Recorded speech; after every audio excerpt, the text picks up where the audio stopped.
अस्सलाम वालेकुम, this is Moid Pirzada in United states. बहुत सी इंटरेस्टिंग डेवलपमेंट्स हैं पाकिस्तान के हवाले से और कुछ दुनिया के हवाले से, और जो दुनिया के हवाले से हैं उनका भी पाकिस्तान ही के साथ ताल्लुक़ है। इनमें से 3-4 डेवलपमेंट्स मैं आपसे शेयर भी करूँगा, उनकी कुछ तफ़सीलात और उस पे कुछ कमेंट्स भी मैं आपके सामने रख सकता हूँ। लेकिन सबसे पहले मैं एक इंटरेस्टिंग पर्सपेक्टिव आपसे शेयर करना चाहता हूँ, जिसका ताल्लुक़ घड़ी के साथ है। इस वक़्त यहाँ अमेरिका के ईस्ट कोस्ट में शाम के शाम के इवनिंग के 6 बज रहे हैं, और पाकिस्तान में सुबह के 4 बज रहे हैं। बरतानिया में इस वक़्त रात के 11 बजने को हैं, और ऑस्ट्रेलिया में सुबह के 10 जो हैं बज रहे हैं। ये एक श्रंकन छोटी दुनिया है जो सूरज के गिर्द घूमती है। यही वो बेचारा सच था जिसकी सज़ा में जिसकी जिसकी पादाश में गैलीलियो को बहुत बड़ी सज़ा मिली। लेकिन 300 बरस के बाद चर्च ने, वेटिकन ने, पोप ने अपनी गलती तस्लीम कर ली। हम उम्मीद ये करते हैं कि पाकिस्तान का जो वेटिकन है, रावलपिंडी पिंडी भी किसी स्टेज पे जाके अपनी गलतियों को तस्लीम करे और हम सब के ऊपर अल्लाह रहम करे। बहरहाल अब उस इन डेवलपमेंट्स की तरफ मैं चलता हूँ। अमरीकी जरीदे पब्लिकेशन इंटरसेप्ट ने एक बार फिर एक बहुत इंटरेस्टिंग स्टोरी पब्लिश की है, जो पाकिस्तान की intelligence agency, premier intelligence agency ISI की लीक्ड डॉक्यूमेंट्स के ऊपर ये स्टोरी मबनी है।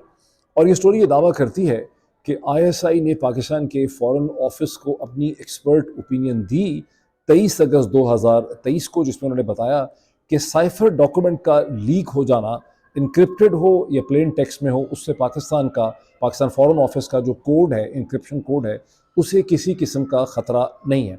अब याद रहे कि पाकिस्तान में इमरान खान और शाह महमूद कुरैशी के ख़िलाफ़ जो मिनिस्ट्री ऑफ इंटीरियर ने और एफआईए ने केस बना रखा है, उसका एक बहुत अहम नुक्ता ये है कि पाकिस्तान के फॉर्मर प्राइम मिनिस्टर और पाकिस्तान के फॉर्मर फॉरेन मिनिस्टर की जो एक्टिविटीज़ हैं या उनके जो डिस्क्लोजर्स हैं, उसके नतीजे में पाकिस्तान का जो इंटरनेशनल फॉरेन ऑफिस का जो इनक्रिप्टेड कोड है वो कॉम्प्रोमाइज़ हो गया है। पाकिस्तान के राज जो हैं वो भी सारे के सारे अफशा हो गए हैं, और पाकिस्तान की जितनी सीक्रेट कम्युनिकेशन है वो गैर महफूज हो गई है। अब इंटरसेप्ट की स्टोरी ये बताती है कि आईएसआई के पॉलिसी विंग ने ये डिटर्मिनेशन की कि इस किस्म का कोई ख़तरा नहीं है, और पाकिस्तान का सीक्रेट कोड जो है वो कभी भी कॉम्प्रोमाइज़ नहीं हुआ। अब आपके जहन में सवाल ये पैदा होगा, बिकॉज मुझे शक है कि अभी इस स्टेज के ऊपर आप में से बहुत से लोग जो है इंटरसेप्ट की स्टोरी नहीं पढ़ सके होंगे, क्योंकि मैं समझता हूँ कि आप में से बहुत से लोग अपनी थी बहुत सी रिसर्च करते हैं, लेकिन अभी शायद आपने ये स्टोरी ना देखी हो। तो मैं उसके कुछ फैक्ट्स आपके सामने बताता हूँ कि इसका कॉन्टेक्स्ट क्या है। इसका कॉन्टेक्स्ट ये है कि जब 9 अगस्त 2023 को इंटरसेप्ट ने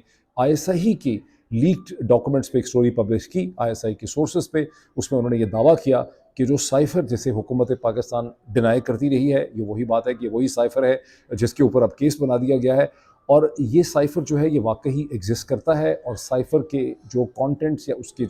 उसका जो हाल अहवाल सामने आया था वो दुरुस्त था। और कैसे अमेरिका के एक अफसर डोनाल्ड ब्लूम ने दर हकीकत पाकिस्तान के दी दिन एम्बेसडर असद मजीद साहब के साथ इस किस्म की मुलाकात भी की थी, जिसमें यह कहा गया था कि प्राइम मिनिस्टर इमरान खान को अगर आप हटा देंगे तो पाकिस्तान और अमेरिका के ताल्लुकात जो हैं वो ठीक हो जाएंगे, अदरवाइज़ पाकिस्तान और अमेरिका के ताल्लुकात जो है वो बहुत ज़्यादा ख़राब हो जाएंगे। अब इंटरसेप्ट की स्टोरी ये कहती है कि 9 अगस्त की इंटरसेप्ट की स्टोरी के ठीक 2 दिन के बाद पाकिस्तान के फॉरेन ऑफिस ने, in anticipation of the intercept story, because intercept की स्टोरी के अंदर साइफर का सारा प्लेन टेक्स्ट जो है इंग्लिश ज़ुबान के अंदर, नॉट द इंक्रिप्टेड, उसे पब्लिश कर दिया गया था। कुछ थोड़ी सी उसमें चेंजेस भी उन्होंने की थी, ये सब कुछ आपको याद होगा। 11 अगस्त 2023 को पाकिस्तान के फॉरेन ऑफिस ने एक ऑफिशियल कॉन्फिडेंशियल रिक्वेस्ट जनरेट की इंटर सर्विसेज इंटेलिजेंस, पाकिस्तान की प्रीमियर इंटेलिजेंस एजेंसी के लिए, कि हमें ये बताया जाए कि इस साइफर के लीक हो जाने के नतीजे में उसका जो प्लेन टेक्स्ट सामने आ गया है, उसकी एनक्रिप्टेड फॉर्म भी शायद सामने आ गई है, तो क्या इससे पाकिस्तान फॉरेन ऑफिस की जो कोड है, उसका जो इंक्रिप्शन कोड है, क्या वो कॉम्प्रोमाइज़ हो गया है, क्या वो गैर महफूज हो गया है। और 23 अगस्त, उसके ठीक 10 दिन के बाद 23 अगस्त 2023 को आईएसआई के पॉलिसी विंग ने एक रिटन डॉक्यूमेंट, रिटन एडवाइस या अपनी ओपिनियन जो है, अपना एनालिसिस जो है, वो पाकिस्तान के फॉरेन ऑफिस को सबमिट किया, जिसमें कैटेगोरिकली ब्लैक एंड वाइट तरीके से पाकिस्तान के foreign office, ministry of foreign affairs, MOFA को ये बताया गया कि इनक्रिप्टेड और प्लेन टेक्स्ट दोनों भी अगर लीक हो जाएं तो भी उससे पाकिस्तान फॉरेन ऑफिस का जो कोड है वो कॉम्प्रोमाइज़ नहीं होता। और उसकी बड़ी ठीक प्रोफेशनल साइंटिफिक एक्सप्लेनेशन दी गई कि अगर 2 इंटू जैसे हम कहते हैं ना, 2 इंटू पावर रेज इन्फिनिटी, या 2 इंटू 2, 2 इंटू 3, या 2 into 8, 2 into the power of 256 पे यानी इतना बड़ा डाटा, यानी 2 to the power of 256 size का डेटा भी अगर डेटा कहीं लीक हो तो उसके बाद जाके ये कोड जो है ये गैर महफूज होता है। और चूँकि जो इनक्रिप्टेड और जो प्लेन टेक्स्ट लीक हुआ है वो बहुत ही थोड़ा है, इसलिए इससे पाकिस्तान का जो इनक्रिप्शन कोड है उसे किसी भी किस्म का कोई नुकसान जो है वो नहीं पहुंचता। अब इस सारी चीज़ की सिग्निफिकेंस क्या बनती है? इसकी सिग्निफिकेंस ये बनती है कि अगर पाकिस्तान कोई मगरबी मुल्क हो, ये शायद इवन हिंदुस्तान भी हो, तो प्रोसिक्यूशन का FIA का मिनिस्ट्री ऑफ इंटीरियर का केस जैसे अडयाला जेल के अंदर जज जनाब मोहम्मद जुल्करनैन साहब, अबुल हसनात जुल्करनैन साहब सुन रहे हैं, वो केस सारा का सारा हवा में तहलील हो जाता है, उड़ जाता है। और अगर कोई और मगरबी मुल्क हो तो शायद जज ही कहे कि मैं ये केस अब नहीं सुनना चाहता, बिकॉज इस केस की तमाम इंटेग्रिटी और क्रेडिबिलिटी जो है वो गैर महफूज हो चुकी है, यानी ये केस जो है ये बिल्कुल नल एंड वॉइड हो चुका है। पाकिस्तान में शायद ऐसा ना हो, क्योंकि हम जानते हैं कि इस केस का वैसे भी कोई सर पैर नहीं है, और ये क्या केस जो है ये प्रोफेशनल बुनियादों पे नहीं बल्कि खालिस्तन सियासी बुनियादों के ऊपर बनाया गया।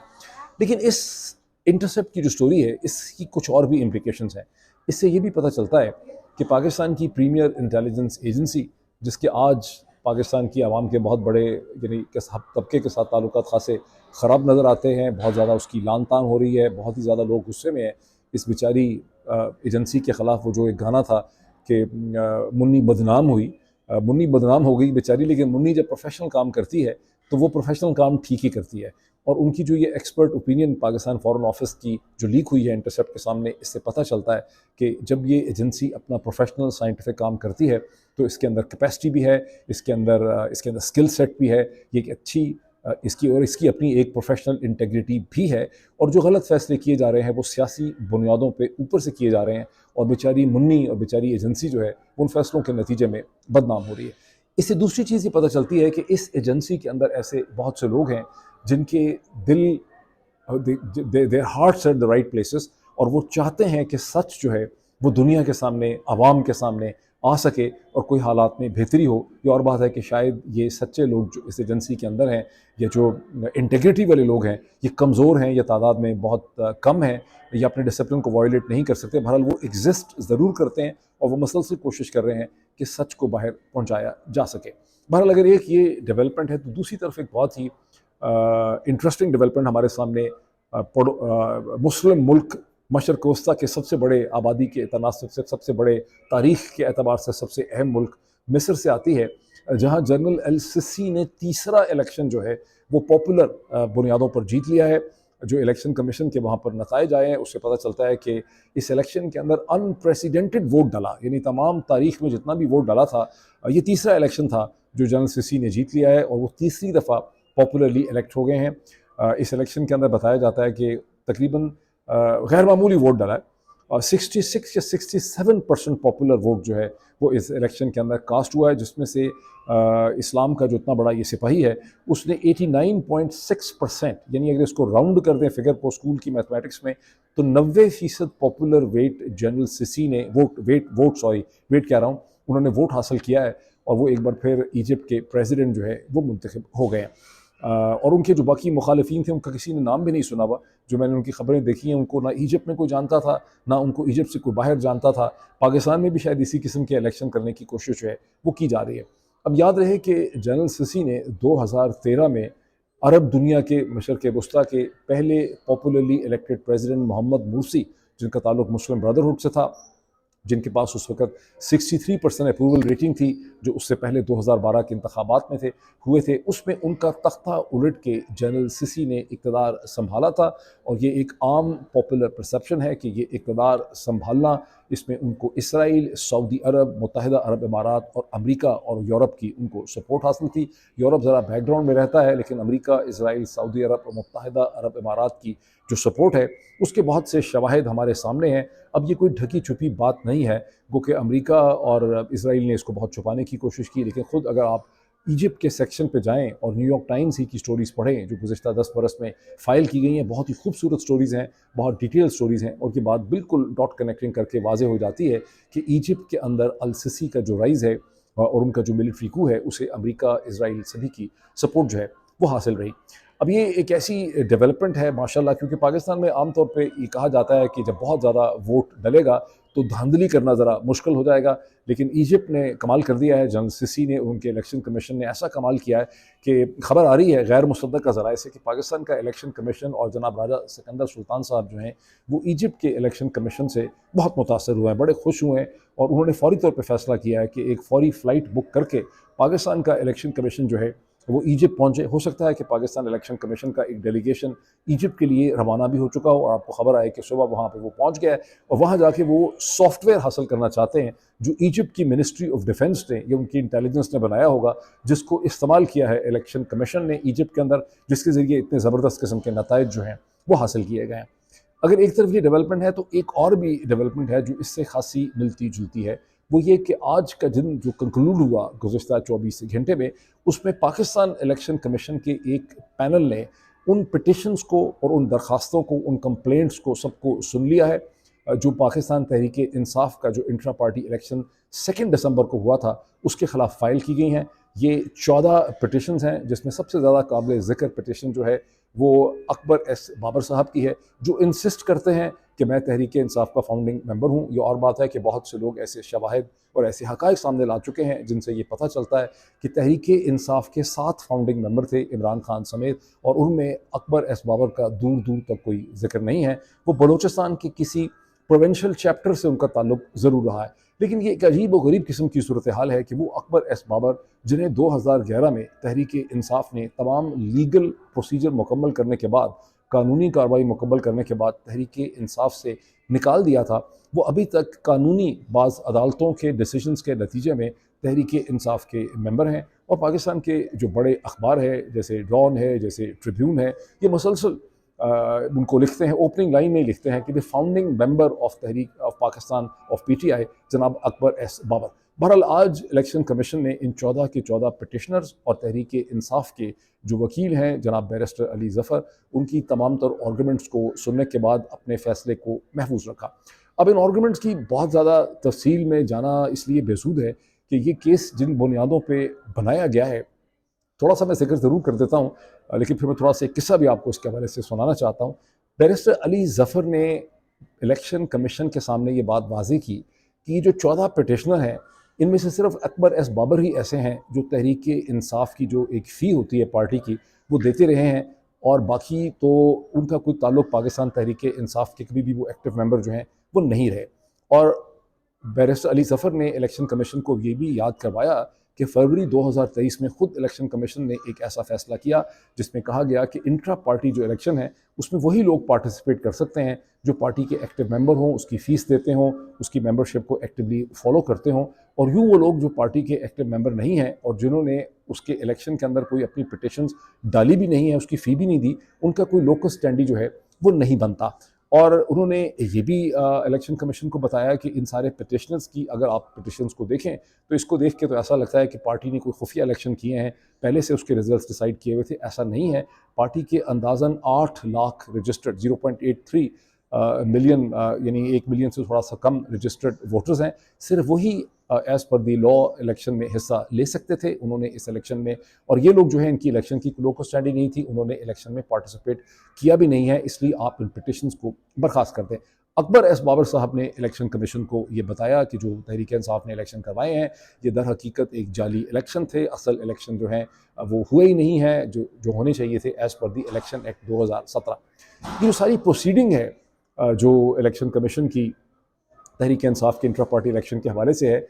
इसे सुन के मुझे वो पुराना एक रीडर्स डाइजेस्ट का किस्सा याद आता है। कहते हैं कि जब मरने के बाद लोग जन्नत के दरवाजे पर पहुँचे, तो पहुँच रहे थे सारे के सारे, तो वहाँ पर पादरियों का एक पैनल जो है वो अपनी कुर्सी मेज़ लगा के बैठा हुआ था। वहाँ सबसे पहले एक शख्स आया जो खासा मफलूकुल हाल था, कपड़े उसके फटे हुए थे, उसकी थोड़ी सी रिपोर्ट कार्ड जो है वो पादरियों के पास थी, और उस रिपोर्ट कार्ड में लिखा था कि ये पोलैंड में किसी चर्च से वाबस्ता था, एक पादरी था, इसने कोई तकरीबन 7 दफ़ा अपनी ज़िंदगी में शादी की, 3 बीवियाँ इसकी चाइल्ड बर्थ में मर गईं, 3 बीवियाँ इसको छोड़ के चली गईं। जो इसकी 7वीं बीवी थी उसने एक दफ़ा हथौड़ा उठाया और उस हथौड़े से बेदर पे वार करके इसे उसने कत्ल कर दिया। सारी उम्र इसने कोई कमाई ज़्यादा नहीं की है, बच्चे भी इसके अक्सर जो हैं गुर्बत से मर गए, और कोई इसके टैक्स रिटर्न्स वगैरह का हाल हमारे पास नहीं है। पादरियों को बड़ी हमदर्दी हुई। उन्होंने कहा कि इससे एक सवाल पूछते हैं छोटा सा, अगर इसका सवाल ये सही दे देगा तो इसको हम जन्नत में भेज देंगे। तो पादरियों ने आपस में सलाह मशवरा करने के बाद, डिस्कशन करने के बाद उस शख्स से ये पूछा कि तुम हमें पोलैंड के, ये था भी पोलैंड से, पोलैंड के हमें तुम स्पेलिंग बता दो। और उसने कहा कि पोलैंड के स्पेलिंग है POLEND, पोलैंड। तो इस पे पादरियों ने कहा चलो छोटी सी गलती हो गई, ए और ई की गलती है, कोई बहुत फ़र्क नहीं पड़ता, उसको को जाओ तुम जन्नत में चले जाओ। उसके बाद वहाँ पर एक बड़ी खूबसूरत सी लड़की आई, बड़ी स्लिम स्मार्ट थी, बड़े लंबे उसके बाल थे, घुंघराले, बहुत स्मार्ट, बड़ी एथलेटिक किस्म की, खड़ा नाक, बड़ी बड़ी आँखें, बड़े खूबसूरत लिप्स। पादरी बड़े परेशान हुए कि भाई इसका क्या करना है, क्योंकि रूल ये था कि या तो आप सवाल का सही जवाब अगर देंगे तो आप जन्नत में चले जाएंगे, और अगर सही जवाब नहीं देंगे या आप दुनिया में चले जाएंगे, या अगर आपकी इंप्रूवमेंट की गुंजाइश होगी तो वहीं पर एक इंस्टीट्यूट बनाया हुआ था पादरियों ने, वहाँ पर रेस्ट हाउस में आपको 2-3 दिन रहने की ज़रूरत थी। अब पादरियों ने जब उसका रिकॉर्ड देखा तो पता चला कि ये किसी बहुत सक्सेसफुल डॉक्टर की बेटी है। इसकी माँ एक बहुत बड़ी वकील थी, ये न्यूयॉर्क से थी, कॉलेज में बड़ी हरदिल अजीज़ थी, हार्ट थ्रॉब थी, सारा कॉलेज इससे शादी करना चाहता था, शायद पूरा न्यूयॉर्क इससे शादी करना चाहता था। और उसके बाद इसने एक बड़े सक्सेसफुल अपने ही कॉलेज के सीनियर से शादी कर ली। शादी करने के बाद इन दोनों ने बहुत सी कामयाब कंपनियां बनाई, जिन्होंने बहुत से मेडिकल प्रोडक्ट जनरेट किए, एंटीबायोटिक्स बनाए, एक कोई हॉस्पिटल भी खड़े कर दिए, हेल्थ सेंटर भी खड़े कर दिए, गरीबों की फलाह के लिए भी बहुत काम किया, और बहुत ज़्यादा इन्होंने टैक्स रिटर्न फाइल किए। तो तमाम पादरियों ने फैसला किया कि इसके तो सारे जो टैक्स रिटर्न्स हैं इतने ज़्यादा बड़ी तादाद में इकट्ठे हो गए हैं जन्नत के दरवाजे पर, कुछ इनकी भी स्क्रूटनी करने की ज़रूरत है, इसलिए अब इससे क्या सवाल पूछा जाए। तो उन पादरियों के पैनल ने उस लड़की को ये कहा कि चेकोस्लोवाकिया के क्या स्पेलिंग हैं। अब इस वाक़े को अच्छी तरह से आप समझ जाएँ कि चेकोस्लोवाकिया ही जो है उसी के स्पेलिंग जो है वो तहरीक इंसाफ से पूछे जा रहे हैं। पाकिस्तान की तारीख़ में जब से इलेक्शन कमीशन बना है, जब से इलेक्शन होने लगे हैं, पाकिस्तान तहरीक इंसाफ वो पहली पार्टी है जिसके इंट्रा पार्टी इलेक्शन जो जून 2022 में हुए, उन्हें इलेक्शन कमीशन ने नल एंड वॉइड करार दे दिया। उसे दूसरे इलेक्शन अपने कराए अब दिसंबर 2023 में, जिनके बारे में ये झगड़ा खड़ा हुआ है जो आपके सामने है। इसकी अब तफसीलात में जाने की ज़रूरत नहीं है, हम इसकी हकीकत पे आ जाते हैं। हकीकत यह है, जैसा कि आप राजा आमिर अब्बास साहब के अगर ट्वीट्स देखें, जिसमें मैंने उनके साथ काउंटर ट्वीट करके सवाल पूछे हैं,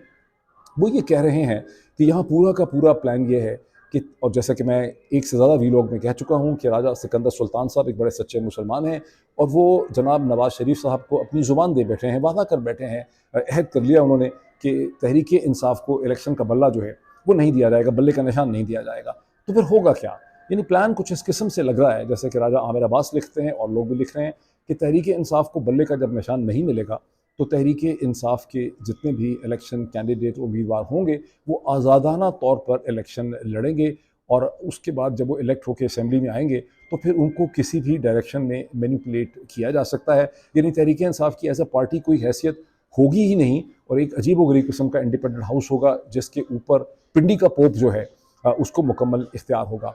अगर ये सूरत हाल वाकई ही ऐसी है तो इसे सोच के ये सवाल, मतलब मैं समझता हूँ कि एक बहुत ही बड़ा सवाल हमारे सामने आ खड़ा होता है कि आखिर इन इलेक्शंस की हकीकत क्या होगी, और इसका जो पॉलिटिकल हल जो है वो भला क्या इसका निकल सकेगा। मुझे लग रहा है कि कुछ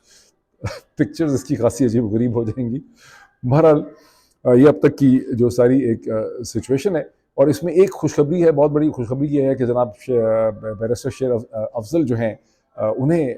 इस्लाम लाहौर हाई कोर्ट ने रिहा कर दिया है, जिनको 14 तारीख को गिरफ्तार कर लिया गया था। कोट लखपत जेल में थे, 4 दिन के बाद ही रिहा हो गए हैं। जहां तहरीक इंसाफ के अज़हर माशवानी साहब ने ट्वीट करके, और बहुत सी तहरीक इंसाफ ने इसे वेलकम किया है, लोग खुशियाँ मना रहे हैं, वहाँ तहरीक इंसाफ के अंदर ही ऐसे बहुत से लोग हैं जो खामोशी से, बहुत परेशानी से इस सूरत हाल को देख रहे हैं कि क्या वजह है कि बाकी जो भी गिरफ़्तार होते हैं वो छुटते नहीं हैं, और फिर अगर छुटते हैं तो दोबारा गिरफ़्तार हो जाते हैं। लेकिन बैरिस्टर शेर अफजल साहब जो हैं, मरवत साहब जो हैं, वो 4 दिन में ही रिहा भी हो गए हैं, उनको दोबारा गिरफ्तार करने की कोशिश भी नहीं की गई। आई एम श्योर कि शेर अफजल मरवत साहब कुछ इसकी एक्सप्लेनेशन देने की कोशिश करेंगे ताकि लोगों के जो ये कंसर्न्स हैं वो सेट असाइड हो सके। अभी इतना ही, फिर आपसे मुलाकात होती है। Thank you.